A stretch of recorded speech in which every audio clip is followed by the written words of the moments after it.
Maka pembahasan di malam hari ini kita akan membahas tentang amalan-amalan yang dianjurkan untuk dilakukan di bulan Sya'ban.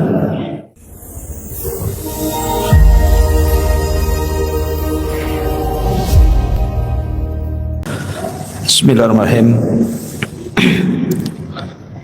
Assalamualaikum warahmatullahi wabarakatuh.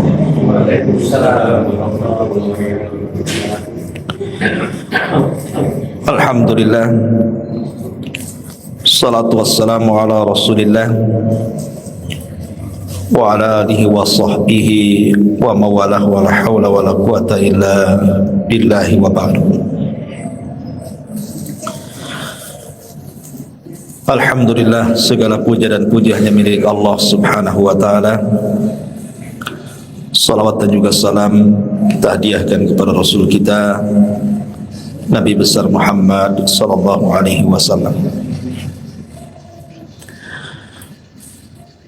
Karena kita masih di permulaan bulan Sya'ban, maka pembahasan di malam hari ini kita akan membahas tentang amalan-amalan yang dianjurkan untuk dilakukan di bulan Sya'ban. Namun sebelum kita menjelaskan tentang amal apa saja yang harus kita lakukan di bulan Sya'ban, sedikit kita akan bercerita sejarah beberapa peristiwa yang terjadi di bulan Sya'ban dulu. Kemudian kita masuk pada amalan-amalan yang dianjurkan dan hal-hal yang dilarang dilakukan di bulan Sya'ban. Ma'asyiral muslimin yang dimuliakan Allah subhanahu wa ta'ala, banyak peristiwa yang terjadi di bulan Sya'ban. Walaupun secara keutamaan bulan Sya'ban itu bukan bulan hurum, karena bulan hurum itu kan sudah jelas dimulai dari Dzulqa'dah, kemudian Dzulhijjah, kemudian bulan Muharram dan bulan Rajab. Sya'ban tidak termasuk. Artinya secara keutamaan bulan memang tidak ada. Tetapi walaupun demikian, bulan Sya'ban ini bulan bersejarah. Banyak peristiwa besar yang terjadi di bulan Sya'ban ini. Apa saja peristiwa-peristiwa di bulan Sya'ban? Yang pertama, diwajibkannya puasa Ramadan. Pertama hijrah Nabi SAW dari Mekah ke Madinah itu belum ada puasa khusus bagi kaum muslimin. Ketika itu puasanya hanya mengikuti puasanya orang Yahudi, tanggal 10 bulan Muharram. Tetapi tanggal 10 bulan Muharram Rasul puasa bertepatan dengan orang Yahudi bukan berarti Rasul mengikuti puasanya Yahudi, tidak. Tapi Rasul ketika bertanya soal alasan orang Yahudi kenapa berpuasa tanggal 10 Muharram, orang Yahudi beralasan dalam rangka menghormati Nabi Musa. Maka Rasul mengatakan kalau itu alasannya, maka kami lebih menghormati Musa dibandingkan kalian. Maka Rasul berpuasa tanggal 10 Muharram. Tetapi kemudian bertepatan dengan bulan Sya'ban tahun kedua dari hijrah Nabi SAW, turun ayat di mana Allah Subhanahu wa taala memerintahkan Rasul untuk berpuasa selama 1 bulan. Itulah yang disebut dengan Syahrul Ramadan, bulan Ramadan. Sehingga puasa tanggal 10 Muharram yang tadinya wajib dimansuh hukumnya menjadi sunnah karena sudah ada puasa Ramadan. lah pensyariatan puasa Ramadan itu terjadi di bulan Sya'ban tahun kedua Hijriah. Ini peristiwa pertama. Peristiwa kedua, terjadinya pengalihan kiblat. Kaum muslimin di permulaan salat mereka menghadap Baitul Maqdis. Sehingga kemudian Nabi SAW ketika itu merasa risih karena kiblatnya kaum muslimin dengan kiblatnya Yahudi sama-sama ke Baitul Maqdis. Maka Nabi SAW selalu melihat ke langit. Mudah-mudahan Allah Subhanahu wa taala menurunkan perintah pengalian kiblat sehingga tidak sama antara kiblat kaum muslimin dengan kiblatnya orang-orang Yahudi. Maka turun ayat Al-Baqarah 144. Qad nara taqalluba wajhika fis sama falanwalliyannaka qiblatan tardaha fawalli wajhaka syatral Masjidil Haram. Kami melihat, kata Allah, wajahmu yang terus menatap ke langit. Maka Allah mengatakan falanwalliyannaka qiblatan tardaha, baik kami akan palingkan kiblat yang kau sukai. Maka arahkanlah wajahmu menuju Masjidil Haram. Maka pengalian kiblat itu terjadi juga di bulan Sya'ban. Dan ini peristiwa yang luar biasa. Akhirnya kaum muslimin punya kiblat sendiri menuju Baitullah Al-Haram. Ini peristiwa yang kedua. Kemudian peristiwa yang ketiga yang terjadi di bulan Sya'ban juga adalah, di antaranya adalah perang besar melawan orang-orang Yahudi yang disebut dengan perang Bani Mustalik. Perang Bani Mustalik. Lah perang Bani Mustalik ini akhirnya dimenangkan oleh kaum muslimin. Itu pun terjadi di tahun ke-5 Hijriah. Dan itu terjadi di bulan Sya'ban. Sehingga kemudian perang ini juga menjadi perang bersejarah, karena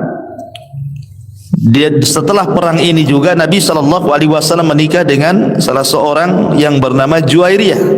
Juwairiyah ini adalah puteri daripada seorang pemimpin namanya Al-Hayyu Al-Harith ibn Dirar.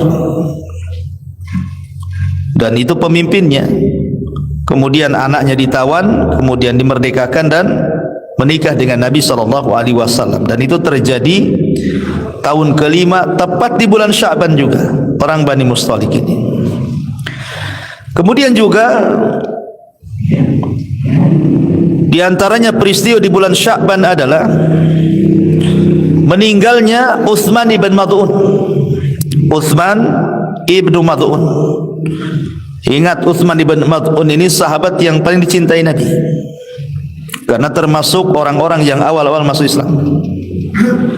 Ketika hijrah dari Mekah ke Madinah, maka Utsman ibn Mad'un inilah sahabat yang pertama kali meninggal dan yang pertama kali dikubur di Baqi. Ini Utsman ibn Mad'un ini. Ini pun terjadi di bulan Sya'ban. Kemudian juga di antara kelahiran para sahabat yang mulia, lahirnya Abdullah ibn Zubair. Abdullah ibn Zubair, putra daripada Zubair ibn Awwam, ibundanya Asma bintu Abi Bakar. Dan dia adalah orang pertama dari kalangan muhajirin yang lahir pasca hijrah. Abdullah ibn Zubair ini orang yang pertama lahir setelah hijrahnya Rasul dari Mekah ke Madinah. Maka Asma ketika itu mengandung dan melahirkan Abdullah ibn Zubair tepat di bulan Sya'ban juga. Kemudian juga lahirnya Husain ibn Ali, cucu Nabi SAW. Husain ibnu Ali itu juga terjadi di bulan Sya'ban tahun keempat setelah hijrahnya Nabi SAW.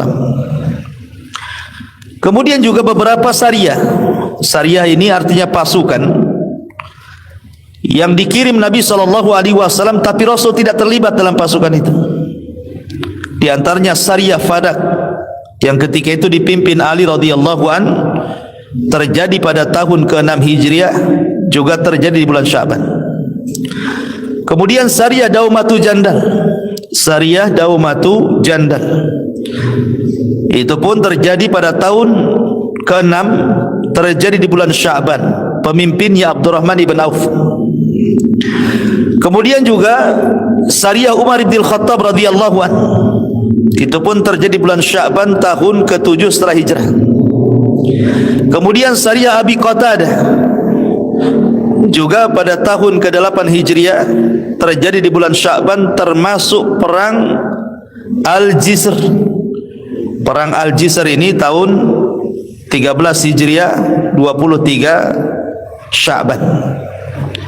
Dan banyak lagi. Adapun para ulama, peristiwa di bulan Sya'ban, Ibnu Katsir wafat itu di bulan Sya'ban. Al-Imam Ibnu Katsir ma'ruf, pengarang kitab Tafsirul Azim Ibnu Katsir, itu wafat pada tahun ke-774 dan bulannya adalah bulan Sya'ban.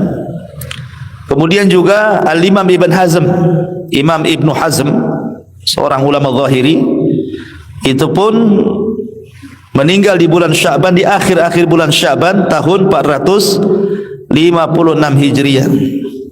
Dan banyak lagi peristiwa-peristiwa terjadi, termasuk juga turunnya perintah salawat kepada Nabi sallallahu alaihi wasallam. Innallaha wa malaikatahu yusalluna 'alan nabi ya ayyuhalladzina amanu sallu alaihi wa sallimu taslima. Ini pun ayat ini turun di bulan Sya'ban, memperbanyak salawat kepada Nabi sallallahu alaihi wasallam. Itu secara sejarah. Baik, kita masuk pada pembahasan. Ada beberapa riwayat yang bicara tentang keutamaan bulan Sya'ban ini. Al-Imam An-Nasai menyebutkan dalam sunannya dari sahabat Usamah ibn Zaid radhiyallahu anhu, dia mengatakan, qultu, aku berkata, ya Rasulullah, lam araka tasumu syahran minasy-syuhur ma tasumu min Sya'ban. Kata Usamah ibn Zaid ini, Rasul, aku tidak pernah melihat engkau berpuasa hampir 1 bulan dibandingkan bulan-bulan yang lainnya, kecuali engkau berpuasa di bulan Sya'ban. Apa, kenapa gitu ya?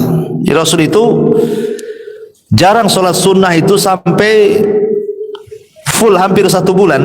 Lain dengan Ramadan, memang Ramadan 1 bulan kan itu ya. Maksudnya puasa sunnah, Rasul tidak pernah memperbanyak puasa sunnah itu hampir 1 bulan, kecuali bulan Sya'ban. Jadi Usamah bin Zaid ini bertanya alasannya, kenapa gitu ya. Maka Nabi SAW menjawab, dzalika syahrun yaghfulun nasu anhu bainar Rajab war Ramadan. Karena bulan Sya'ban adalah bulan yang manusia lalai, manusia melalaikannya, karena dia jatuh setelah Rajab dan jatuh setelah Rajab dan Ramadan. Jadi dia tengah-tengahnya. Dia bulan yang jatuh tengah-tengah antara bulan Rajab dan bulan Ramadan. Wa huwa syahrun turfa'u fihi al-a'mal ila rabbil alamin. Dan bulan Rajab adalah bulan diangkatnya amal-amal menuju Allah Rabb semesta alam. Fa uhibbu an yurfa amali wa ana shaim. Dan saya suka kalau seandainya amalanku diangkat sementara aku sedang berpuasa. Di sini ada 3 poin dalam hadis Usamah bin Zaid. Poin yang pertama, Nabi SAW ketika ditanya kenapa dia memperbanyak puasa di bulan Sya'ban, karena Sya'ban adalah bulan yang dilalaikan manusia.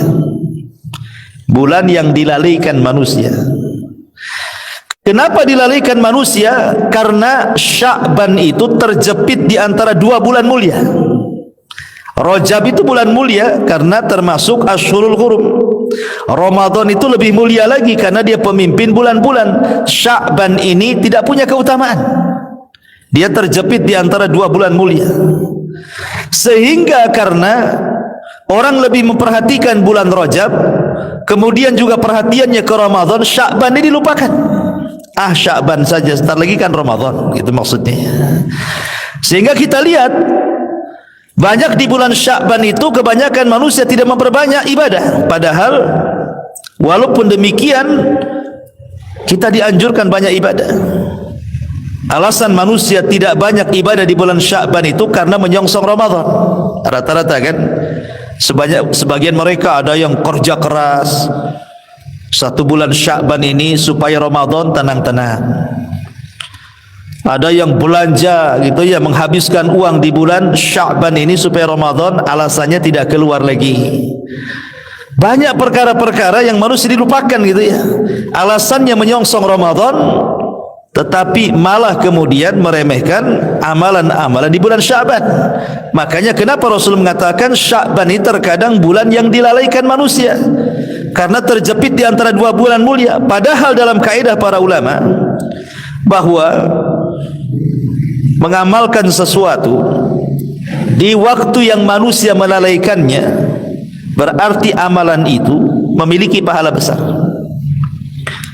Kalau seandainya antum melakukan amalan soleh di waktu yang manusia melalaikannya, maka amal soleh yang antum lakukan itu lebih besar pahalanya. Contoh, umpamanya waktu duha, mulai jam terbit matahari sampai waktu zuhur, itu disebut waktu duha namanya. Ya. Waktu duha itu adalah waktu yang dilalaikan manusia. Kenapa waktu duha dari terbit matahari sampai zuhur itu disebut waktu yang dilalaikan manusia? Karena itu waktu-waktu di mana manusia sibuk mencari dunia. Yang kantor ke kantor, yang pasar ke pasar, yang ke ladang ke ladang, yang kerja di jalan. Pokoknya mulai terbit matahari sampai zuhur itu orang sibuk-sibuknya kerja tuh. Lalai untuk ibadah kan. Tiba-tiba di saat manusia sedang sibuk bekerja, antum pula keluar dari kesibukan dunia, kemudian solat duha. Berarti solat duha itu solat yang paling istimewa. Kenapa? Karena dilakukan di saat manusia lalai. Antum keluar dari kelalaian itu. Maka sama dengan Sya'ban juga.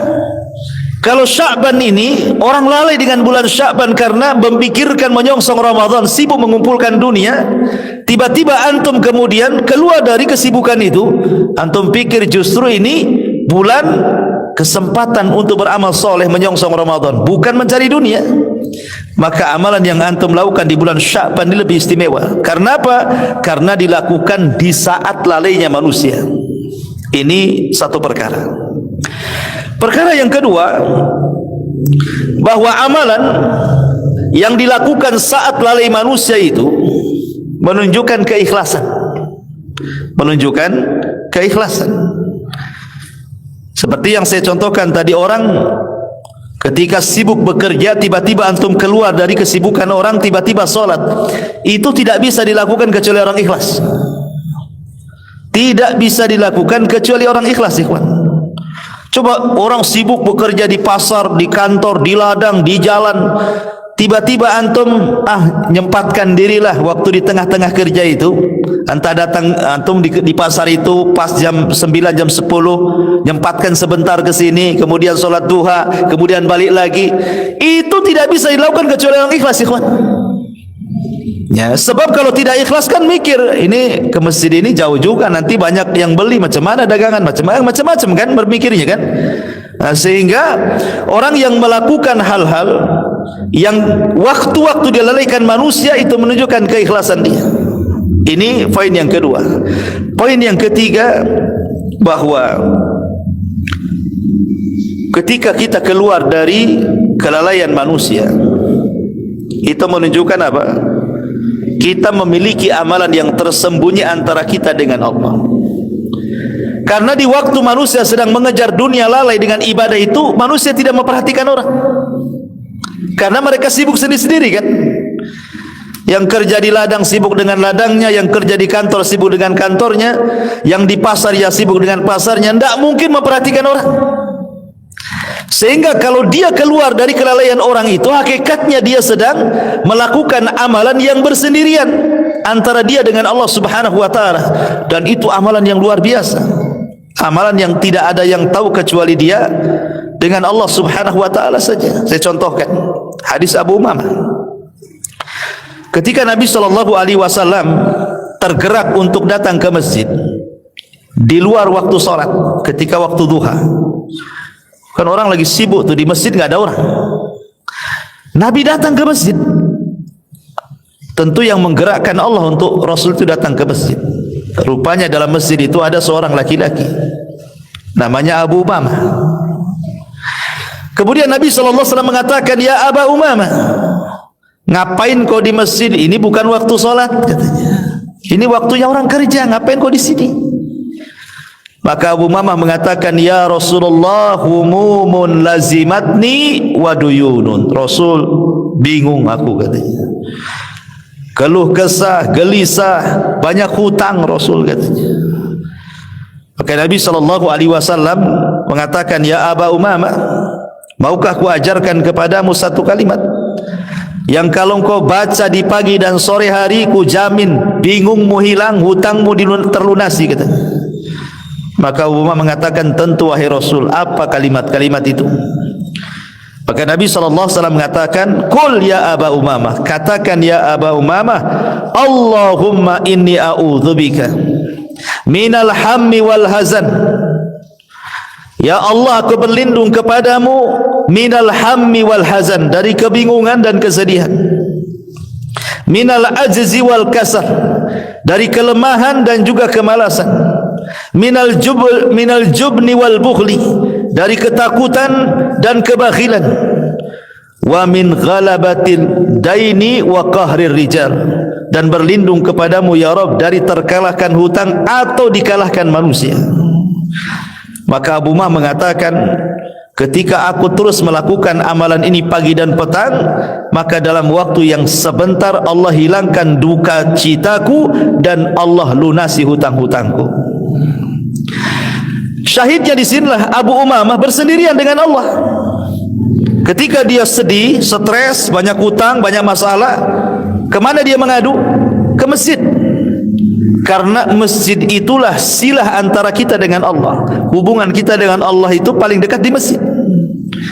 Makanya Abu Umamah ketika ada masalah masuk ke masjid, kemudian sholat, berdoa, dan Allah kabulkan diutusnya Rasul sallallahu alaihi wasallam, dilangkahkan kakinya menuju masjid. Siapa yang melangkahkan kaki Rasul ke masjid kalau bukan karena Allah?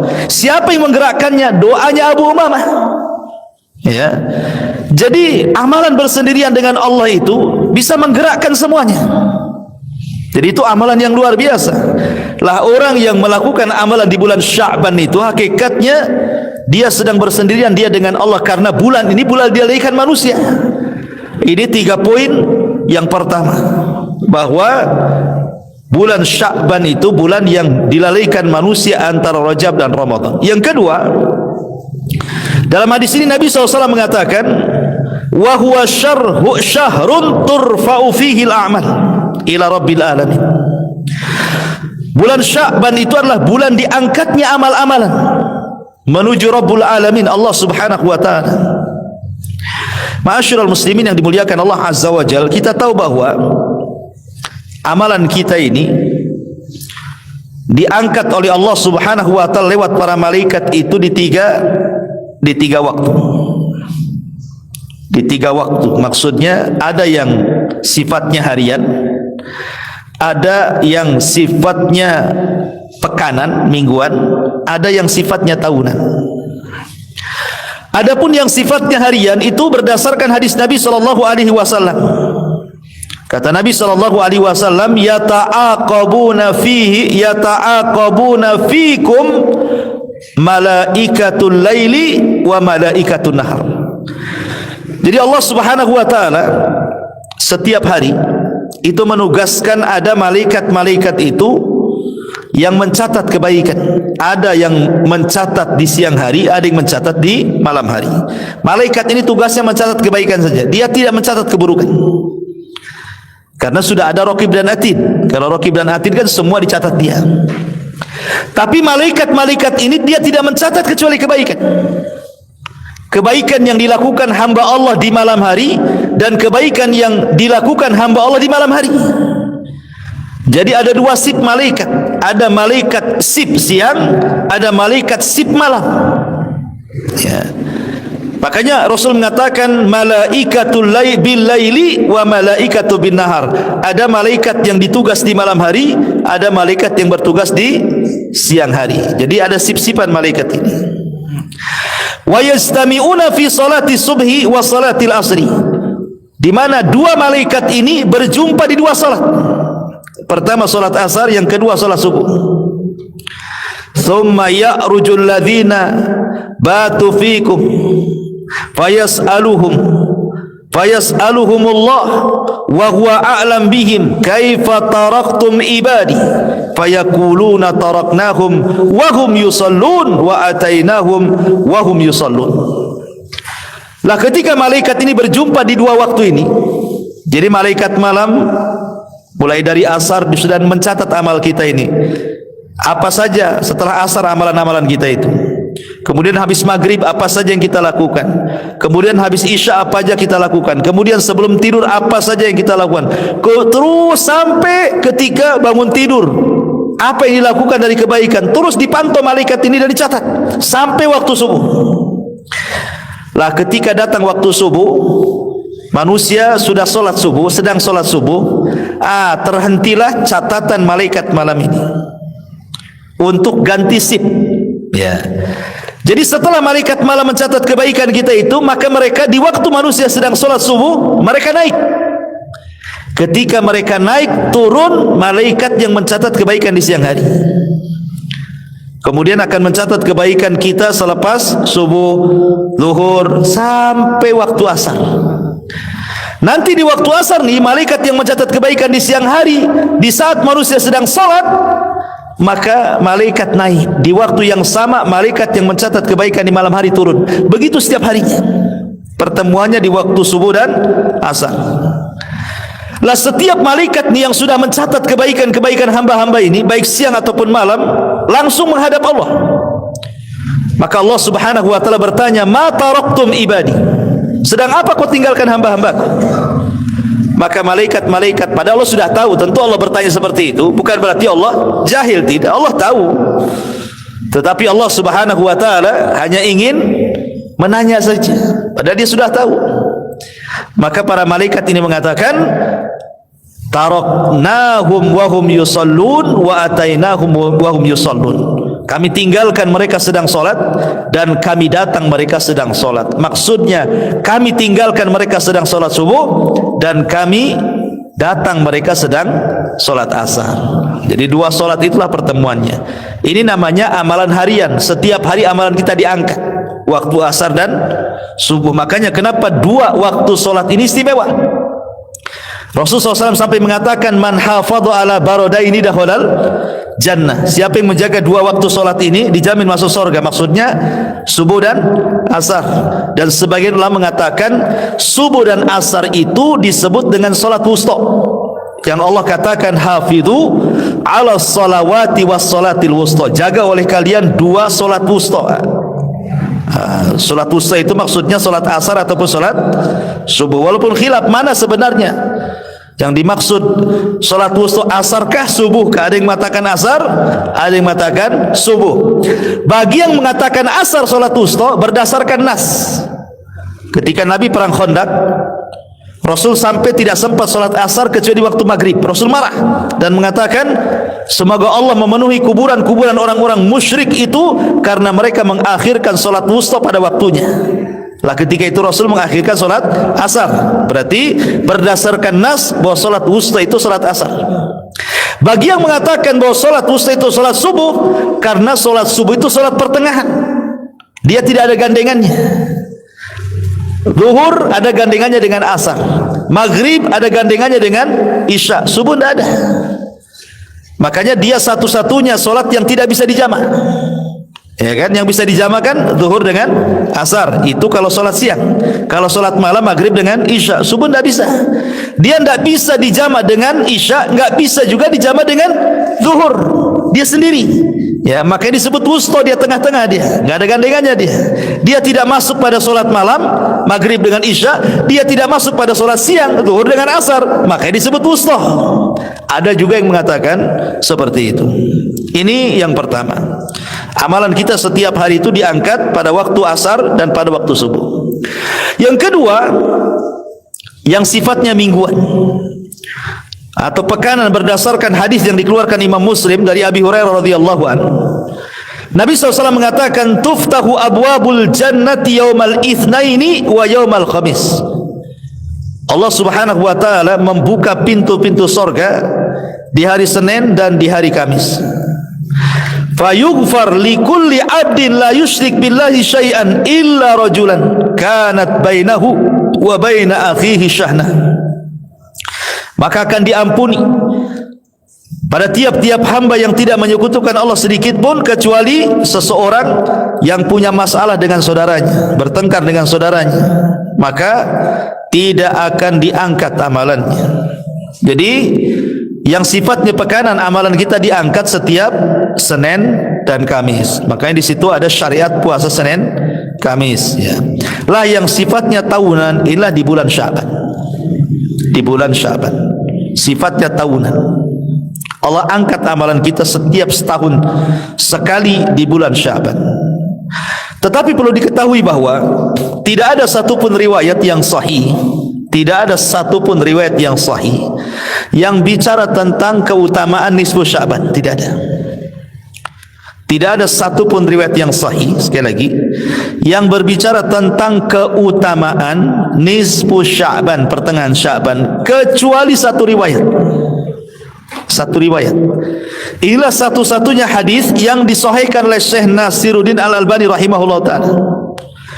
Tapi dari sekian banyaknya hadis tentang keutamaan nisfu Sya'ban itu tidak ada, kecuali satu saja, disebutkan oleh Syekh Nasiruddin Al-Albani rahimahullah ta'ala dalam silsilah as-sahihah, yaitu riwayat dari Ibnu Majah dari sahabat Abi Musa al-Ash'ari radhiyallahu an, dari Nabi sallallahu alaihi wasallam, Rasul bersabda, innallaha la yattali'u fi lailatin nisfi min Sya'ban fayaghfiru li jami'i khalqihi illa li musyrikin aw munafiq. Sesungguhnya Allah akan menampakkan di malam pertengahan Sya'ban, dan Allah akan mengampuni seluruh makhluknya kecuali dua orang. Pertama orang musyrik, yang kedua orang munafik. Orang musyrik dan orang munafik. Dalam riwayat, orang-orang yang ada dalam hatinya syahna, permusuhan antara dia dengan orang lain. Maka berdasarkan hadis ini dan hadis yang lainnya, hadis yang kita baca tadi, bahwa Allah Subhanahu wa taala mengangkat amalannya, kemudian hadis yang disahihkan Syekh Albani rahimahullah taala di sini, bahwa dalam setahun itu ada bulan yang amalan kita akan diangkat oleh Allah Subhanahu wa taala kecuali dua manusia. Dua manusia ini tidak akan diangkat amalannya. Subhanallah, ya. Hati-hati, ini dua perkara tidak boleh ada di bulan Sya'ban. Pertama, kata Nabi sallallahu alaihi wasallam, yusyrik billahi syai'an, melakukan kesyirikan kepada Allah Azza wa Jalla. Jangan melakukan kesyirikan di bulan Sya'ban. Datang ke dukun, percaya kepada jimat, kepada tanggal-tanggal. Kenapa? Rugi Anda. Sudah setahun kita kumpulkan amal kebaikan kita, sudah setahun kita kumpulkan amal solat kita, amal puasa kita, amal birrul walidain kita, amal sedekah kita, haji umrah bolak balik kita. Harusnya bulan Sya'ban diangkat, tak diangkat pula. Yang kedua, orang yang dalam hatinya ada permusuhan, orang yang dalam hatinya menaruh dendam, orang yang dalam hatinya selalu bermasalah dengan sesama kaum muslimin, maka ini orang-orang yang hatinya ada syahna, kedengkian dalam hatinya kepada kaum muslimin, tidak akan diangkat. Walaupun dia sholat, walaupun dia puasa, walaupun dia sedekah, walaupun dia berbuat baik sekalipun, walaupun puasanya 5 waktunya rajin, ya kan, zakatnya dia tunaikan, birrul walidainnya dia orang yang paling baik gitu ya. Apa sebutkan amal ibadah yang antum lakukan, tapi kalau dalam hatinya ada syahna itu ada kedengkian, dia dengki sama orang, dendam sama orang, maka tidak akan diangkat amalannya, kan rugi. Ya, makanya Sya'ban ini sebenarnya dua puasa yang harus diperhatikan. Pertama puasa hati, yang kedua puasa badan. Dan yang paling penting puasa hati daripada puasa badan itu. Karena puasa hatilah yang menentukan diangkatnya puasa badan. Kalau badannya berpuasa tapi hatinya tidak berpuasa, masih dendam sama orang, dengki sama orang, hasad sama orang, percuma puasanya bulan Sya'ban itu. Bahkan hanya percuma bulan puasa di bulan Sya'ban saja. Puasa sebelum-sebelumnya yang kita lakukan 1 tahun itu enggak diangkat oleh Allah laporannya. Makanya kenapa penting di bulan Sya'ban itu puasakan hati, setelah itu baru puasakan badan. Ya, ini poin yang kedua dari hadis ini. Kemudian poin yang ketiga, Nabi SAW mengatakan fa'uhibbu an yurfa amali wa ana shaim. Dan saya ingin ketika amalanku diangkat saya sedang berpuasa. Ini sedikit yang kita akan bahas agak panjang tentang puasa di bulan Sya'ban. Ma'asyiral muslimin yang dimuliakan Allah Azza wa Jalla, banyak riwayat saya katakan tadi bahwa Nabi SAW itu sering berpuasa di bulan Sya'ban. Salah satunya adalah Aisyah Ummul Mukminin radhiyallahu anha. Beliau mengatakan, lam yakunin Nabi sallallahu alaihi wasallam yasumu syahran akthar min Sya'ban. Kata Aisyah radhiyallahu anha mengatakan, Nabi tidak pernah puasa hampir 1 bulan, maksudnya puasa sunnah, kecuali di bulan Sya'ban. Ya. Menunjukkan hadis Aisyah itu apa? Rasul tidak pernah berpuasa hampir 1 bulan kecuali di bulan Sya'ban, menunjukkan bahwa Rasul banyak puasa di bulan Sya'ban, gitu maksudnya. Kemudian juga riwayat yang lain dari Ummu Salamah. Ya. Ummu Salamah radhiyallahu anha, aku bertanya kepada Aisyah radhiyallahu anha tentang puasa Rasul. Maka Rasul mengatakan, kana yasumu hatta naqul qad shama wa yuftir hatta naqul qad aftar. Wa lam arahu shaiman min syahri qattun akthar min siyamihi min Sya'ban. Kata Aisyah radhiyallahu anha, aku tidak pernah melihat Rasul berpuasa hampir 1 bulan lebih banyak dibandingkan di bulan Sya'ban. Menunjukkan bahwa bulan Sya'ban itu bulan puasanya Nabi SAW untuk puasa sunnah. Kalau Ramadan kan puasa wajib, ya 1 bulan. Kalau Sya'ban ini dikhususkan Rasul untuk puasa sunnah saja. Pertanyaan, kenapa Nabi SAW membedakan bulan-bulan yang lainnya dengan puasa sunnah dengan bulan Sya'ban? Sampai-sampai hampir 1 bulan itu Rasul puasa. Mulai tanggal 1 sampai hampir selesai Sya'ban itu Rasul berpuasa. Tentu ya dibedakan antara puasa Sya'ban dengan puasa Ramadan. Kalau puasa Ramadan kan full 1 bulan. Baik bulannya 29 hari atau bulannya 30 hari digenapkan, tetap Ramadan itu 1 bulan. Tetapi Sya'ban itu tidak sama dengan Ramadan, tidak boleh 1 bulan. Karena sebelumnya Nabi mengatakan, kalian tidak boleh puasa 1 hari atau 2 hari sebelum Ramadan, kan gitu ya. Kalian tidak boleh berpuasa 1 hari atau 2 hari sebelum Ramadan, kata Rasul. Kenapa? Karena 1 hari atau 2 hari sebelum Ramadan dinyatakan sebagai hari yang diragukan. Karena itu sudah mendekati melihat hilal, tidak boleh. Artinya kalaupun puasa Sya'ban itu diperbanyak, jangan sampai full 1 bulan, gitu maksudnya. Mungkin berhenti di tanggal 27. Ya, berhenti di tanggal 27 Sya'ban. Ya, karena tanggal 28, 29 ini lihat-lihat bulan orang kan, sudah mau melihat bulan, dikhawatirkan kita sedang sholat sunnah tahu-tahu masuk Ramadan. Ya, makanya dilarang. Artinya tidak boleh sama. Tetap kalau Ramadan 1 bulan, kalau Sya'ban itu di bawah Ramadan, gitu maksudnya ya. Tapi kenapa alasannya Rasul sampai puasa sunnah setiap hari gitu ya di bulan Sya'ban itu? Walaupun ada sebagian ulama mengatakan maksudnya Rasul memperbanyak puasa di bulan Sya'ban itu maksudnya puasa-puasa sunnah yang sudah ada, seperti Senin Kamis, puasa Daud, puasa Ayyamul Bid gitu maksudnya gitu ya. Tapi ada juga yang mengatakan tidak, ya puasa sunnah dari mulai tanggal 1 Sya'ban sampai tanggal 27 Sya'ban gitu maksudnya ya. Jangan lewat 1 atau 2 hari sebelum Ramadan gitu. Ini alasannya. Pertama, alasannya karena Nabi SAW itu suka safar. Rasul itu suka safar di luar Sya'ban, sehingga ketika safar itu Nabi terbiasa puasa. Kalau lagi mukim terbiasa puasa 3 hari dalam sebulan yang disebut dengan Ayyamul Bid. Tapi ketika safar Rasul tinggalkan. Kemudian seolah-olah Rasul mengumpulkan puasa Ayyamul Bid itu dijadikan satu di bulan Sya'ban gitu maksudnya. Diqadha ya bahasa kitanya ya. Jadi karena ketika safar dia tinggalkan puasa 3 hari dalam sebulan itulah dikumpul-kumpul-kumpul, akhirnya diqadha di bulan Sya'ban. Ini satu pendapat ya. Pendapat yang kedua, karena rata-rata istri-istri Nabi SAW itu mereka punya utang. Namanya wanita juga bukan istri Nabi, siapapun pasti punya utang Ramadan itu. Tak mungkin tak punya utang, karena haid wanita itu pasti punya utang ya. Tergantung hutangnya berapa lama haid.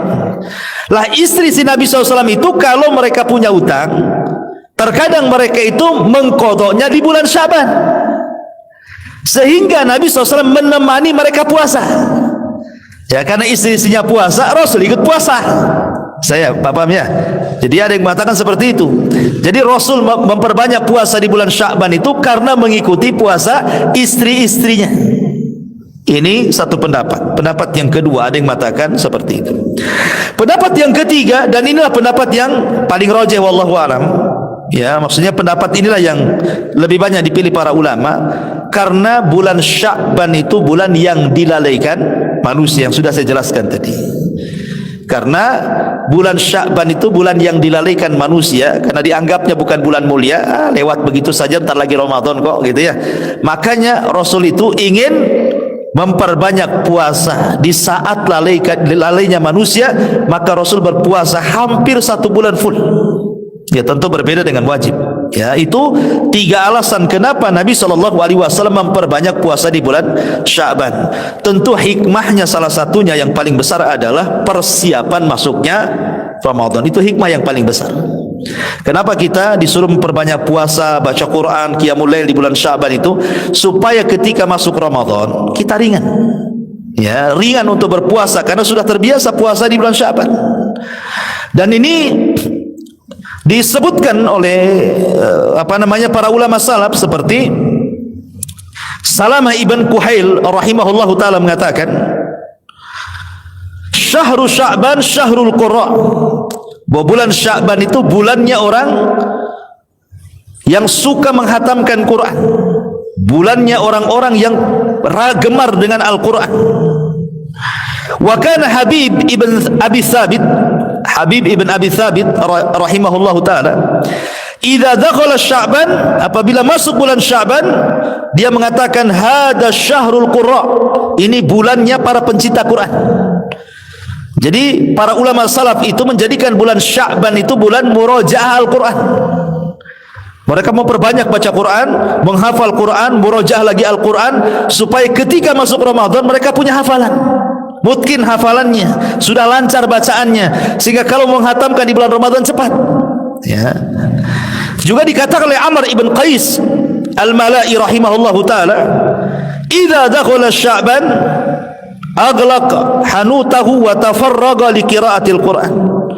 Apabila bulan Sya'ban datang, maka Amr ibn Qais ini dia tutup pintunya, dia tidak menerima tamu, dia habiskan untuk membaca Al-Quran. Dan ulama mengatakan Rajab adalah syahru zar'in, wa Sya'ban syahru syaqin, wa Ramadan syahru hisadin. Dan ini sudah saya jelaskan bahwa bulan Rajab bulan menanam, Sya'ban itu bulan pengairan, dan juga Ramadan bulan memetik. Artinya Sya'ban ini justru bulan pemupukan ibadah, karena dia bulan nyiram, kata ulama kan. Apa fungsi nyiram itu? Ya mupuk. Ya, jadi ibadah-ibadah yang sebelum Sya'ban kita lakukan, seperti bulan Rajab kita melakukan puasa, baca Quran, apa saja itu dipupuk di bulan Sya'ban ini. Jangan sampai ditinggalkan. Yang sudah biasa dilakukan itu jangan sampai ditinggalkan di bulan Sya'ban. Dipupuk terus gitu ya, supaya ketika Ramadan, disitulah orang dapat hasilnya. Jadi terbiasa puasanya, terbiasa baca Qurannya, terbiasa zikirnya, terbiasa dan begitu seterusnya. Itu diantara faedah kenapa Nabi SAW memperbanyak puasa di bulan Sya'ban ini. Tapi ma'asyiral muslimin, tidak ada ibadah satupun yang khusus di pertengahan Sya'ban ya, enggak ada. Ingat, karena ada sebagian masyarakat yang mengkhususkan nisfu Sya'ban, tidak ada. Karena tidak ada riwayatnya masalahnya. Semua riwayatnya lemah masalahnya. Tidak ada yang sahih tentang keutamaan nisfu Sya'ban itu, kecuali satu hadis tadi saja. Hadis tentang Allah menampakkan kepada hamba-hambanya mengampuni semua makhluk-makhluknya kecuali orang musyrik dan munafik, dan riwayat kecuali orang musyrik dan orang yang menaruh dendam. Ya, tetapi Abdullah ibn Mubarak ketika ditanya tentang nisfu Sya'ban, apakah nisfu Sya'ban itu Allah turun ke langit dunia? Kata Abdullah ibn Mubarak, Allah turunlah bukan nisfu Sya'ban saja, setiap malam Allah turun katanya. Karena riwayatnya apa? Yanzilu Rabbuna ila sama'i dunya fi kulli thuluthil lailil akhir wa dzalika kulla lailatin. Sepertiga malam akhir itu Allah turun. Setiap malam, bukan ketika nisfu Sya'ban saja. Setiap malam memang Allah turun pada sepertiga malam akhir dan mengatakan, siapa yang berdoa aku kabulkan, siapa yang minta aku kasih, siapa yang meminta ampun ku ampuni dosa-dosanya. Itu setiap malam, tidak harus menunggu nisfu Sya'ban maksudnya. Ya, jadi intinya bahwa riwayat-riwayat tentang nisfu Sya'ban itu tidak ada yang sahih kecuali satu hadis ini saja. Termasuk juga hadis tentang larangan berpuasa setelah pertengahan Sya'ban. Kan ada hadis yang mengatakan dalam hadis Nabi SAW, idzan tasafa Sya'ban fala tasumu hatta yakuna Ramadan. Apabila sudah sampai di pertengahan Sya'ban, jangan kalian puasa. Artinya puasa itu sebelum pertengahan Sya'ban. Tapi kalau sudah di atas pertengahan Sya'ban dilarang puasa. Hadis ini batil. Hadis ini tidak benar. Jadi kita boleh puasa. Buktinya Rasul mengatakan kalian boleh berpuasa asal jangan 1 hari atau 2 hari sebelum Ramadan, menunjukkan bahwa sebelumnya boleh puasa. Ya kan? Sebelumnya boleh puasa. Kemudian Rasul mengatakan, saya ingin memperbanyak puasa supaya ketika amalanku diangkat aku sedang berpuasa. Berarti hadis tentang masalah larangan tidak boleh puasa setelah pertengahan Sya'ban, hadis ini lemah. Ya, hadis ini tidak bisa dijadikan hujjah oleh para ulama. Taib. Lalu apa saja secara umum amalan-amalan yang dianjurkan di bulan Sya'ban itu? Apa yang harus kita lakukan selama Sya'ban ini lewat dari kita ini? Yang pertama, kata ulama, ihris an tataqaddam ala amalin tayyibin. Fa inna Allaha tayyibun la yaqbalu illa tayyiban. Berusahalah kita untuk mencari amal-amal yang baik. Karena Allah itu zat yang maha baik, tidak menerima kecuali yang baik-baik. Silakan beramal, ya, tetapi cari yang baik-baik.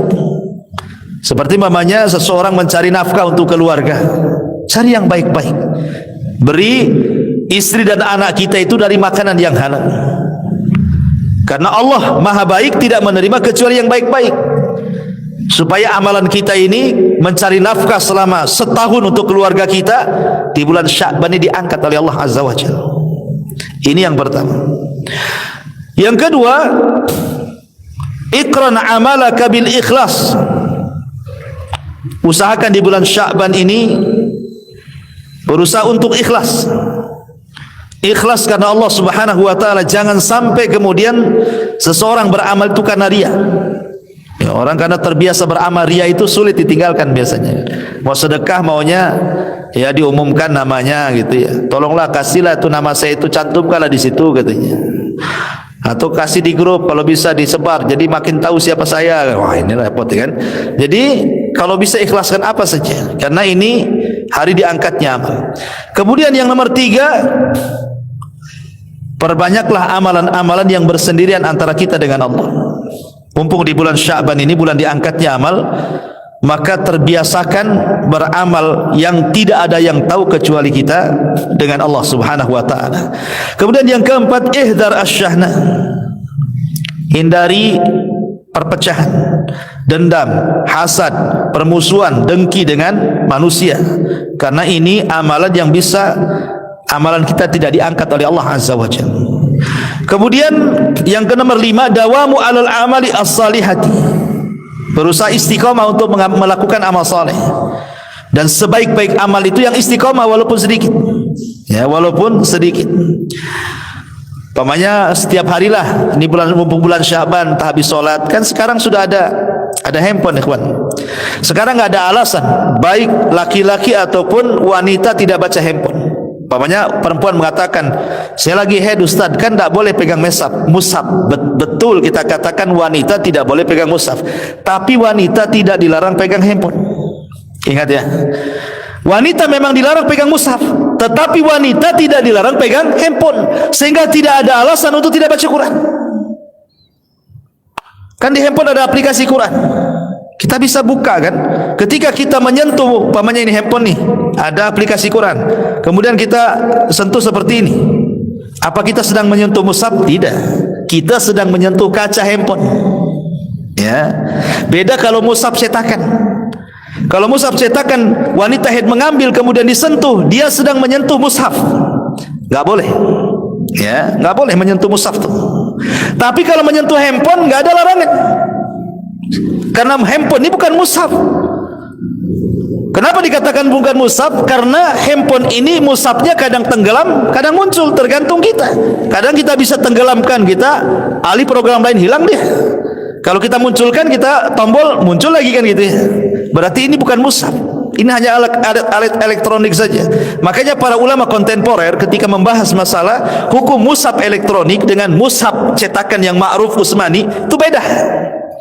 Kalau mushaf elektronik ini bukan mushaf, sehingga siapapun boleh memegang, termasuk juga antum meletakkan di mana saja boleh, ya kan? Asal ketika tidak nampak program mushafnya, pamannya lagi ada Qur'annya, tidak boleh asal letak aja antum. Tapi kalau sudah antum hilangkan, antum cari program lain, kemudian tertutup program mushafnya, kemudian kita katakan handphonenya saya letak begini, di mana saja boleh. Tapi mushaf nggak boleh antum sembarang. Ya, karena tuh suka letak di mana-mana kan handphone itu kan, sembarang kan, kadang keduduk pula kan gitu ya, nggak sadar kan. Ya, makanya ulama mengatakan itu bukan mushaf, itu handphone. Nah, ketika itulah maka dibolehkan wanita-wanita haid boleh membaca Quran dari handphone, nggak ada alasan untuk tidak baca Quran. Nah, kalau beralasan karena megang mushaf, itu bukan mushaf, nggak ada alasan lagi. Cuman ingat, walaupun demikian tidak boleh dimasukkan ke kamar mandi ketika masih muncul program Qur'annya, walaupun satu ayat tak boleh. Kalau memang ingin masuk kamar mandi, ya dihilangkan dulu programnya, baru masuk kamar mandi boleh.